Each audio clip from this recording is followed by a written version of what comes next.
What's up, guys? Welcome back to the channel. Here we are with another reaction. In this, we have 5 things that drive me crazy in Poland.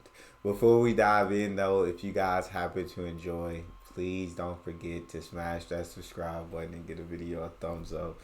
And let's see what drives my guy crazy.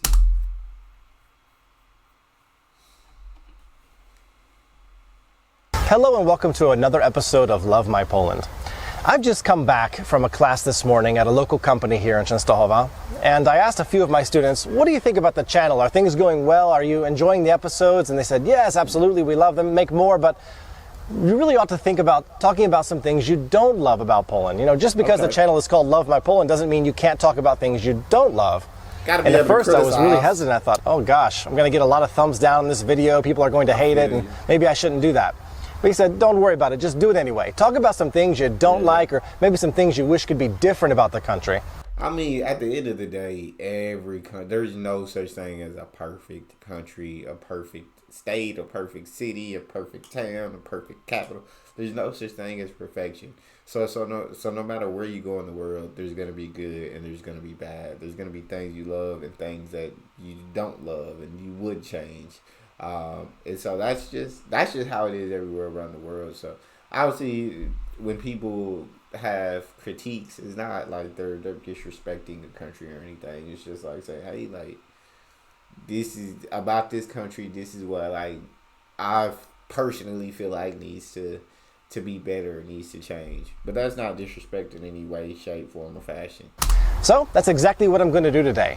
I have 5 things today that I'd like to share with you that drive me crazy when it comes to living in Poland. So let's begin. The first thing is that Polish people tend to be late. You know, kind of comparing that to America, I remember when I would go on job interviews or if I had to be at a university lecture, my goodness, even being 5 minutes before that time was already iffy. But in Poland, we have the polar opposite. To give you a good example, we have a rapidly growing language school in Częstochowa called Base English School. And I personally see over 300 students per week. And I would easily say that more than half of those students come to my classes late. The majority of them are late to class. You know, it's their right to do that, and they do apologize for being late. They say next week it'll be better. But after all the years, it still drives me mad. I just can't comprehend it. But I do love my Polish people. It is the way it is. Things are slowly changing, and what can you do? The second point is... You know, here...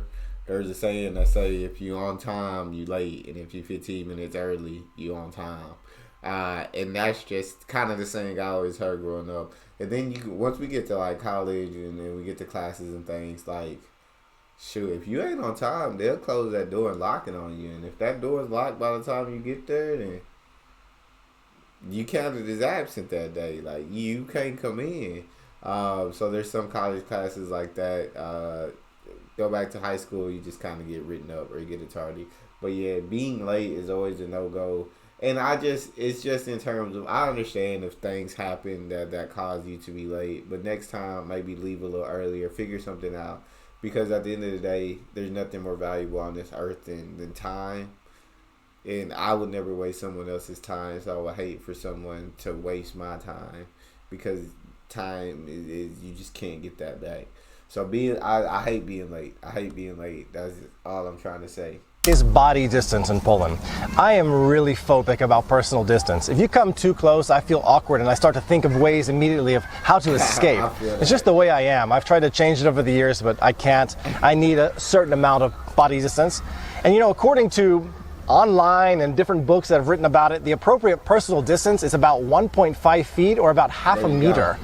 And in Poland, often these rules may not apply. The older generation especially feels comfortable getting really, really close in the zone. You know, sometimes they just go nose to nose with me and they talk and wow, I feel really awkward, I feel really uncomfortable. And that's just something you're going to have to get used to here in Poland. It is tough, especially if you're phobic like I am about that distance. And you know, I think the prime example of where you'll find this problem is in supermarkets. While standing in the line or in the queue, these rules definitely don't apply, the body distance rules. I cannot count the number of times that I've been hit in the back with somebody's shopping cart. I'm still really struggling with that. And it's usually, again, the older generation. So body distance in Poland, a little bit closer to the point where sometimes you're uncomfortable. But with the younger society, they've kind of understood that, so shouldn't be a problem. The third point is Yeah, I was gonna say maybe it's just because I'm American that you are used to having that personal bubble, that personal space where don't invade somebody's personal space. Don't be nose to nose talking to someone. Like your personal bubble, that's yours. I won't invade yours. You don't invade mine. We can talk to each other properly without being nose to nose. In the grocery store, give me a little space. Give me just the hey. Pretend I'm claustrophobic. I need some space. Don't be all up on me. I hate that. I hate that when people all up on you, breathing down your neck. A little bit personal bubble. He said the younger generation though, it's starting to change with the younger generation. So that's a good thing. Polish coins. You know, the paper money is pretty good. You've got paper money here and they're ordered.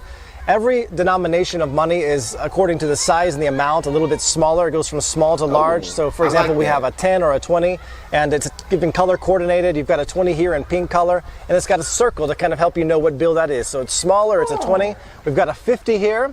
The 50 is a blue color and it's got a little diamond on it. So it is a little bit bigger than the 20. So it goes logically in order from smallest to largest. And then you've got really the everyday 100 zloty bill and that's got a plus sign on top and it is one of the larger bills. So very, very logical. I love the paper money. But when we come to the coins, the Polish coins, this is when we have a problem. You have here the order of basic Polish coins. We've got 1 grosz, 2 grosze, 5 grosze, up to the silver coins, 10, 20, and 50. And as you can see, they're relatively close in size. They have the same surface, they feel the same, they're the same color. And looking at a distance and searching through your wallet when it's time to pay, I always struggle, especially with the two smaller coins. The 1 and the 2 are very much similar, and I always pick the wrong one out of there. The 10 and the 20 as well.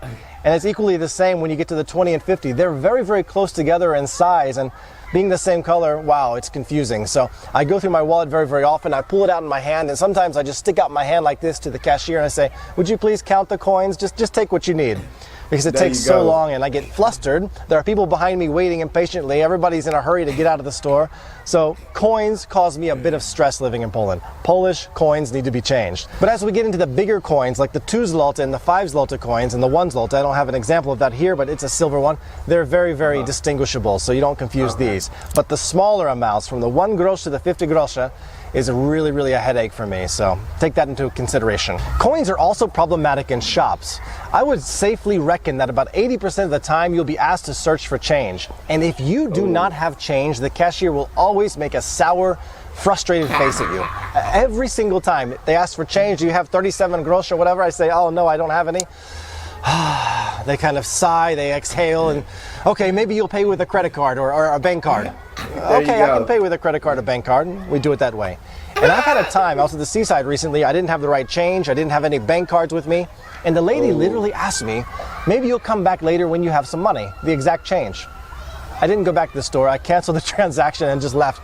So change can be a real problematic point for you when you live here. My advice is to get yourself a wallet with a coin pouch. They're almost impossible to find back in the US, but here in Poland, the leather wallets almost always come with a little coin pouch for men where you can keep your coins in there and be prepared for the time that you're going to have to produce change. The fourth point that drives... So do y'all just, in Poland, do they not like giving change, these grocery stores or convenience stores? They don't like giving change. They don't stock up on change in case anybody needs it. So if you ain't got the correct amount, I just give you like an extra dollar and be like, just keep the change, because I don't have time to come back.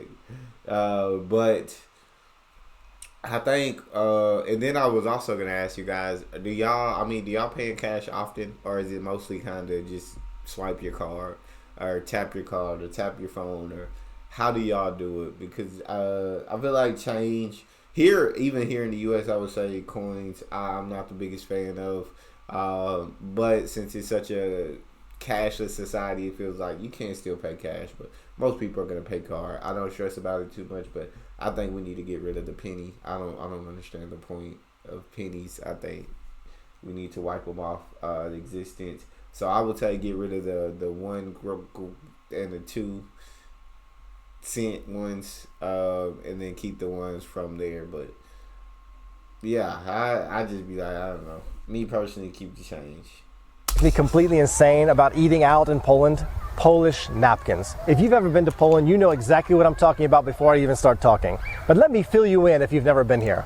In a lot of restaurants still today, there are napkins, if you want to call them this way. They are kind of square pieces of transparent, very thin, non-absorbent paper that are kind of twisted in a way and stuffed into this clamp device. And if you're not aware of how to get these napkins out, you're going to have real problems. Let me give you a great example of the right way and the wrong way to do this. Now, I just want to tell you, first of all, that I have a master's degree in business, and these napkins still give me fits today. If I'm not focused on how to do it, I will make a mess at the table.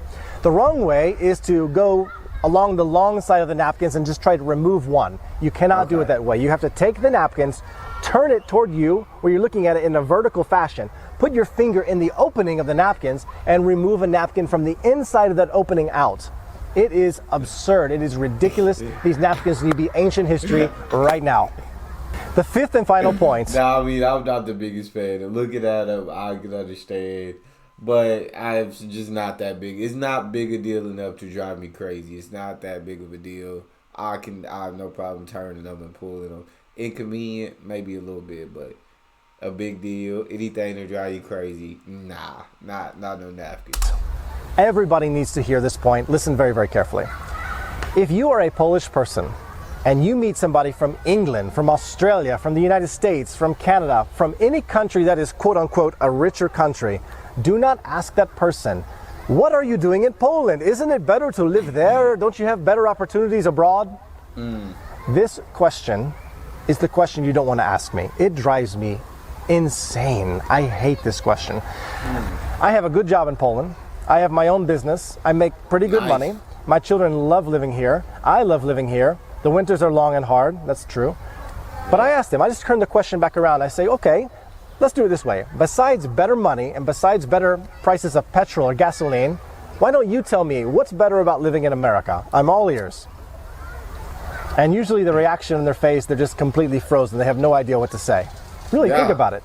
What is better? Poland's in the European Union. You can travel all across Europe right now. There are many places to discover here. The same is true in America. A lot of beautiful places to see. So let's go through it. I really hope that this mentality of Poland is worse, Poland is bad, will change. Because honestly speaking, it's insulting to me and it's insulting to you to ask that question as a Polish person. So thank you for watching this episode. Please don't give me a thumbs down on this video. I'm just telling you the truth from my experience. I realize there's some things that are going to, touch a nerve with some people, but I'm being honest. I'm speaking from the heart about the country. Anyway, the most important thing is that you enjoy something with the video and you learn something today. So a lot more episodes coming out. If you haven't subscribed, please do so. As I've heard in other videos, it's absolutely free. You have nothing to lose. So give me a subscribe, please. Thank you. Yeah, and I feel that's his last point. I mean, besides the two things he named, I was really isn't the U.S. isn't really better than Poland. So, I mean, he's got a good point. I always say in so many videos, if you're rich, I feel like the U.S. is the best place to live.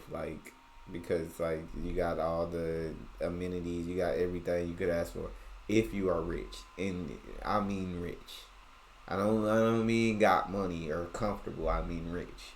If you're not rich, I feel like there's better options in countries out there. Don't get me wrong, I love the U.S., but if you ain't rich here, there are better options for you to live a higher quality life. So that's all we got. If you guys enjoyed, please don't forget to smash subscribe, get a video a thumbs up, and check out the next one. I'll see you guys next time.